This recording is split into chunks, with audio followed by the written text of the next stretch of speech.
جب مجھے سازش کے تحت 9 اپریل کو جب میں پرائم منسٹر ہاؤس سے نکلا اپنی ڈائری پکڑ کے، تو میرے مخالفین سب کا جنہوں نے سازش کی ان کا خیال تھا کہ اب مٹھائیاں بانٹے گی اور ساری دنیا اس کو برا بھلا کہے گی. میڈیا کا پورا ایک گروپ ساتھ ملا ہوا تھا ان کے، اور ان میڈیا نے پوری کیمپین چلائی اس کے اگینسٹ. میں پھر سلام کرتا ہوں وہ میڈیا جو اس کے باوجود کھڑا رائے حق پہ، سچ پہ. کیمپین چلائی گئی. انہوں نے پہلے بلیک آؤٹ کروایا ہمارا، اور پھر ان ساروں نے آ کے میرے پر کیسز بنانے شروع کر دیے. ہمیں جو 25 ہم جب ایک پرامن احتجاج کر رہے تھے کہ بیرونی سازش کے تحت ان کو بٹھایا ہے، وہ لوگ 60% کیبنٹ ضمانت پہ. شہباز شریف اور اس کا بیٹے کو سزا ہونے لگی تھی ایف آئی اے کیس میں. کبھی کوئی تصور کر سکتا ہے کہ الیکشن کمیشن اجازت دے دے ان لوگوں کو الیکشن لڑنے کی؟ عموماً ساری دنیا میں الیکشن کمیشن، اگر آپ کے اوپر آپ انڈر ٹرائل ہوں، آپ کے اوپر اربوں روپے کے کرپشن کے کیسز ہوں، تو عموماً الیکشن کمیشن کہتی ہے کہ پہلے اپنے آپ کو کلیئر کرو اور پھر آ کے الیکشن لڑو. یہاں الیکشن لڑا رہے تھے اپنے آپ کو کلیئر کرنے کے لیے کرپشن سے. یہ کبھی دنیا میں ایسے نہیں ہوا کہ آپ پہلے الیکشن لڑیں، آپ اقتدار میں، اور پھر اپنے کیسز ختم کر دیں، یعنی خود ہی ملزم ہی قاضی بن جائے. یہ الیکشن کمیشن نے اجازت دی تھی ان کو. یہ لوگ آ کے اوپر بیٹھے. 25 مئی کو میں کبھی نہیں بھولوں گا. قوم نکلی، ساری قوم نکلی ان کے خلاف، جو انہوں نے یہ ہمارے ملک سے ظلم کیا. اور انہوں نے ان لوگوں کے اوپر جس طرح کا تشدد کیا، وہ پولیس والوں نے جو کیا پنجاب کے اندر، جو، اور ایک ایک پولیس والا مجھے یاد ہے، انہوں نے جو کیا پنجاب میں، یہ جو رانا ثناء اللہ اور شہباز شریف نے یہ جو جہاں ظلم کیا اسلام آباد میں، اور ان کو شرم نہیں آئی کہ وہاں فیملیز نظر آ رہی ہیں اور ان کے اوپر یہ ٹیئر گیسنگ کر رہے ہیں، اور صرف اس لیے ڈر لگے، خوف پھیلانے کے لیے کہ ہم ان کو اتنا خوف پھیلائیں گے کہ یہ چپ کر کے بیٹھ جائیں گے، کیونکہ یہ بھیڑ بکری ہیں. یہ آپ کو انسان نہیں سمجھتے، یہ قوم کو بھیڑ بکریاں سمجھتی ہیں کہ جو مرضی آ کے فیتے کاٹ لو اور شہباز شریف ادھر بھاگ جائے تو سمجھے کہ جی لوگ بیوقوف ہیں، مان جائیں گے. تھوڑی دیر کے لیے سب کو آپ پاگل بنا سکتے ہیں. سارا وقت کوئی بھی انسان نہیں آیا جو کہ سب لوگوں کو پاگل بنا سکے، اور یہ واضح ہو گیا جس طرح پبلک نکلی ہے. انہوں نے ڈرانے کی کوشش کی، لوگوں نے اپنی جو خوف کا جو بت ہے اس کو توڑ دیا. پبلک نکلا ہی باہر، اور پبلک نے ہر چیز، انہوں نے ووٹس پھینکی ہوئی تھی لوگوں کو. فیملی تو ایک فیملی کا ادھر ووٹ ہے، دوسرا کا وہاں باہر، یعنی جو انہوں نے یہ الیکشن کمیشن نے حرکت کرنی تھی سب کر دی. اس کے باوجود عوام نے ان کو شکست دی. اور میں وہ جو 25 مئی کو جو قوم کھڑی ہوئی ہے اس دن، اور جو انہوں نے برداشت کیا اور اس کے بعد بار بار نکلتی رہی ہے، کبھی اتنے بڑے جلسے نہیں ہوئے. اس سے یہ ثابت ہو گیا جو میں آج شروع کی تھی اپنی تقریر، کہ میں اس لیے آج بڑا خوش ہوں کہ میری قوم آج قوم بننے جا رہی ہے. لوگ جاگ چکے ہیں، شعور آ گیا، بیداری ہے لوگوں کے اندر. اب آپ جو مرضی کر لیں، یہ جو بوتل سے جن نکلا ہے نا شعور کا، اس کو آپ واپس نہیں اب ڈال سکتے.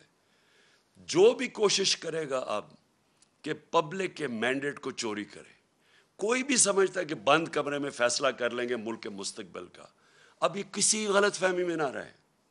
یہ ملک اب، یہ قوم حقیقی آزادی کی طرف چلی گئی ہے. یہ جو ساری کیمپین تھی یہ لوگوں نے اس لیے نہیں کی کہ جی کوئی بائی الیکشن ہو رہا ہے، لوگ اپنی حقیقی آزادی کے لیے نکلے ہوئے تھے. جو میں نے آج جب جذبہ دیکھا ہے 26 سال کی پالیٹکس میں، میں نے کبھی اس قوم میں وہ جذبہ نہیں دیکھا. میں نے ایسے نہیں لوگوں کو نکلتے دیکھا. اور میں اس لیے کہہ رہا ہوں کہ اب 2 ہی راستے رہ گئے.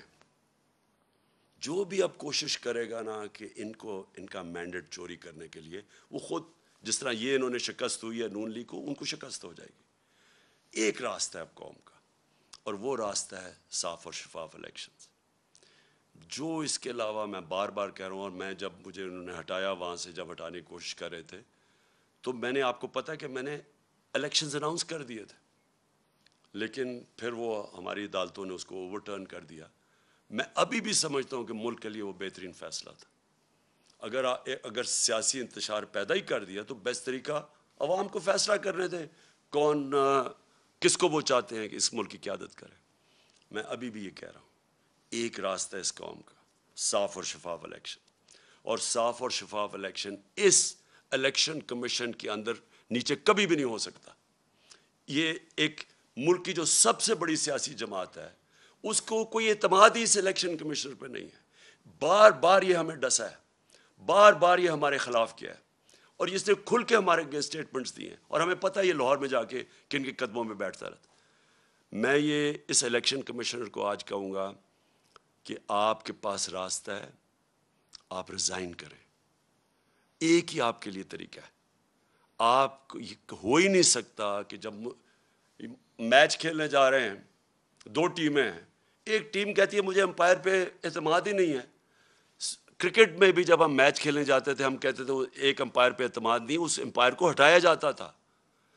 ہمیں اعتماد ہی نہیں ہے اس کے اوپر، اور یہ ہمارے اوپر مسلط ہوا ہے. اور دوسری چیز، جج ہے، یہ امپائر الیکشن جج بھی ہے، جج کا کام کر رہے ہیں نا، دو جو کمپیٹ کر رہے ہیں، جج نے فیصلہ کرنا ہے.